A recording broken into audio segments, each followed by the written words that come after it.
is the Monday morning quarterback, Albert Breer, back on the program.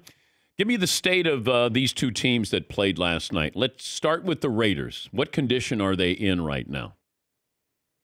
They're sort of in this in-between, Dan, because they did these things, when Dave Ziegler and Josh McDaniels got there, a year and a half ago that really seemed targeted on taking advantage of the roster that they had and going and getting Devonte Adams and bringing Chandler Jones in. And, there are players in that roster, again, that are in the prime of their careers: Max Crosby, Colton Miller, Josh Jacobs. So, I think the Raiders have to go into today with an honest mindset and try to look at it and say, okay, where are we and where are we going? After the way Jimmy's played, I don't know where they are at quarterback. Certainly I don't think Jimmy's played well enough for them not to be looking hard at taking one in the spring. If you're starting over at quarterback, where does that leave you with the rest of your stars? It's not a bad roster. It does have holes, though, and you got a lot of guys that are right in the prime of their careers. And so, the question is, how do you get that quarterback position solved? Either leverage what's left with the group of players you have, or, whether or not you make the decision to start over with someone new. Do the Raiders sell today? I don't think it was their intention going into the weekend. I know it wasn't their intention to move Devonte Adams. Here's what I do know. The Stephon Diggs thing, are you familiar with how that happened 3 years ago? What actually prompted that? Do you remember? No. It was actually a tweet. All right. He tweeted something about, and I can't remember exactly what it was, but it pointed to him not being happy with the situation in Minnesota. No one thought he was getting traded at that point. Well, Brandon Beane, the Bills general manager, saw the tweet, picked up the phone, called Rick Spielman, and I think 10 hours later, the trade happened. So I'm telling you that story because they may not have an intention to trade Devonte Adams, but there are going to be general managers that saw Devonte Adams' reaction on the sideline yesterday and his reaction in the locker room yesterday. And I actually think, if you look at it, he looks like a good guy who's just frustrated. That's my perception, watching him, and knowing what I know about him. If you're a team that needs a receiver, aren't you going to call up? Aren't you going to make that phone call today? So they may not have an intention of trading Devonte Adams, but does somebody put something in front of them that they can't say no to today? I think creates an interesting dynamic that's not all that unlike what happened with Stephon Diggs 3 years ago. Where are the Lions right now? They look like a powerhouse. if you want to throw out the Ravens game, which was, a disaster for them in just about every way possible. They have legitimately, I was saying this a couple of weeks ago, they don't look like a Cinderella. I know everybody wants to turn them into this cute Cinderella story. They operate like a powerhouse. They operate with strength in the lines of scrimmage. They operate with playmakers on offense, St. Brown and Gibbs, and I think Jameson Williams will get there. They got playmakers at linebacker. They got guys in the back end that look like they can really play. It's just, it looks like a team that, maybe we should be talking about them with the Niners and the Eagles and the NFC. I think, if you want to look at the two teams really that have kind of stepped up into that arena, because I think coming into the year, we figured it'd be the Eagles and Niners and everybody else in a depleted NFC. If there are two teams that I think have sort of jumped up into that group, one would be Detroit, the other would be Seattle. Does anybody of note get moved today? So, it's hard to predict these things, right? Because I don't know that the biggest stars are actively being shopped. In fact, I'm sure they're not being shopped, But again, these phone calls can happen, and we know Carolina is in sell mode. We know Minnesota is in sell mode. We know Denver is in sell mode. So the Panthers with Brian Burns, their contract negotiations have gone nowhere. In fact, there's been almost no communication since week one between the sides. He's in a contract year. They were offered 2 first-rounders and a third-rounder by the Rams last year. They turned it down. They want Brian Burns in their football team going forward. They can franchise him after the year and trade him then if they want to. They could pay him, although it doesn't seem like they're willing to go into the neighborhood Burns wants to be in to get there. So if somebody comes and offers them the Rams deal again, do they do it? That'd be one. Another be Daniil Hunter in Minnesota. If somebody comes along and offers them a top 50 or 60 pick, which hasn't happened yet, but if somebody offers them that, he's 29 years old, he's a free agent, he may not be on the team past the next 10 games, your quarterback is hurt. Do you do it? He'd be another one. And then to me, the biggest name would be out in Denver. Denver's going to listen on everybody. They need picks. So they'll listen on Jerry Jeudy. They'll listen on Cortland Sutton. They'll listen on Josie Jewell. They'll listen on Justin Simmons. What if somebody offers a Godfather package for Patrick Surtain? They have no intention of moving him. But what if somebody says, we'll offer you more than the Jaguars got for Jalen Ramsey in 2019, which was 2 1s and a 4? Do they at least think about it then? So that would be another big name to watch. And then, of course, I mean, you could go to your Saquon Barkley, you know, in New York. You could go to your Derrick Henry in Tennessee. Those guys are both in contract years. The Giants and Titans are more than willing to listen on all of their pending unrestricted free agents. I don't think those teams intend to move those guys. But again, you never know what somebody could come along and offer when the deadline is there. He's Albert Breer, the Monday morning quarterback. If Kyler Murray is healthy, will he start for the Cardinals? I think they're going to play him. Yeah. Like, I think they want to, what I've heard is that they want to gather information on him. And, you know, I know there are a lot of people out there that think that the Cardinals are very focused on getting Caleb Williams or Drake May. I do think that they want to have like a full understanding of what they've got in-house in Kyler Murray. So that means playing him, and that means seeing what you've got. And either he plays great and he plays well enough to move you off of the first or second pick, or he doesn't, and then the decision's made and you're moving on after this year and you're taking either the USC quarterback or the North Carolina quarterback. But if you're Atlanta, yeah, wouldn't you reach out and just say, well, so here's the problem though, Dan, right? Like, I think that makes sense, right? It makes sense.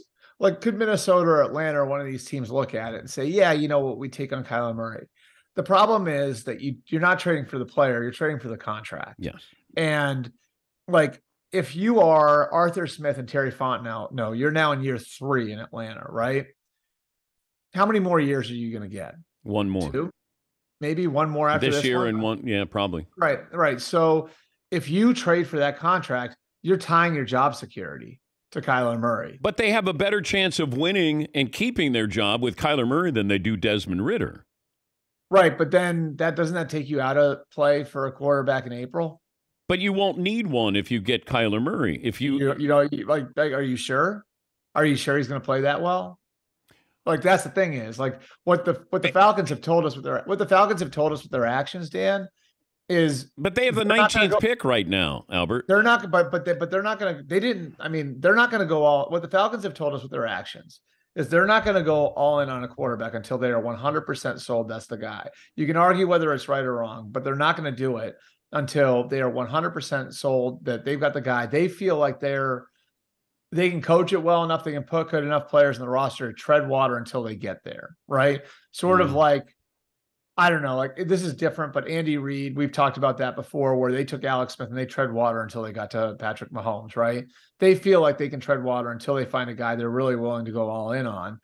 I think the problem with Kyler Murray right now isn't the player, it's the contract. And I think if you, with ownership, with job, all that different stuff, like with everything that comes with giving a guy a $50 million a year contract, or 46 or 47, whatever it is, I think it's 46. Like, you are tying, if you are Kwesi Adolfo-Mensah or Kevin O'Connell in Minnesota, or you're Arthur Smith or Terry Fontenot in Atlanta, you are tying your job security to Kyler Murray if you trade for him. Like, would you feel comfortable doing that? If I'm sold on Kyler Murray, I don't want Kyler Murray, but if I think Kyler Murray in Atlanta, and with that, they have skill position players. And Desmond Ridder doesn't appear to be the quarterback. You're gonna probably get fired because Desmond Ridder is not the quarterback. Right, but you didn't sell out on Desmond Ridder. That's the thing. Desmond Ridder is making nothing. You can bench. But you got an 80-year-old owner. All of these owners are in their mid 70s or up, in the 80s. Yeah. They don't want to be like, let's try it again. Yeah, I know, and I think the hard thing is, like,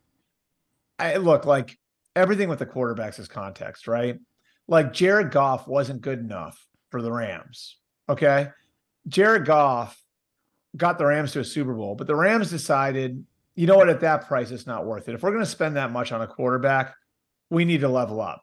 So they go and they get Matthew Stafford. They win a Super Bowl. Right decision, right? Like you win that, you lift up Lombardi, you made the right call. Jared Goff goes to Detroit in a different context, right? Like he's not the savior. Mm. And a lot of the money's off of his contract now. And you know what? He's just fine, right? It's all context. And so if you are buying Kyler Murray on Jimmy Garoppolo's contract or Derek Carr's contract, that's much different than trading for his contract as it is right now. True. Because now if you trade for his contract as it is right now, well, because of the guaranteed money, you're tying yourself to the guy for multiple years. And eventually you have to, is that going to be good enough? Like when it comes down to it, when you're trying to get yourself over the top, is that going to be good enough? Or are you going to turn yourself into the 45-win NBA team that's paying a bunch of tier 2 stars too much money and can't get past Giannis, can't get past like the Knicks. Right. Like do you want to be and that's the thing. That's what happens with these teams. Like when you pay a quarterback, when you pay a B quarterback with an A contract, there's a lot of evidence that shows us in recent years, at least, that puts you in a place where you're like that 45-win NBA team. The 49ers got a lot of cap room. They do. They surprised us with McCaffrey at the trade deadline. Debo's hurt. Yeah. Would the Raiders make a trade with the Niners? If I don't know. See, but that's so far down the list of their needs, don't you think? I mean, like the offensive skill is not their problem, right? But that's a luxury item. Okay, if you're Kansas City, it is. But how much are you going to get him on the field? You know what I mean? Like if you're the Niners, like it's like you got Kittle, you got Ayuk, who you're going to have to pay. You got Deebo Samuel, you have Christian McCaffrey.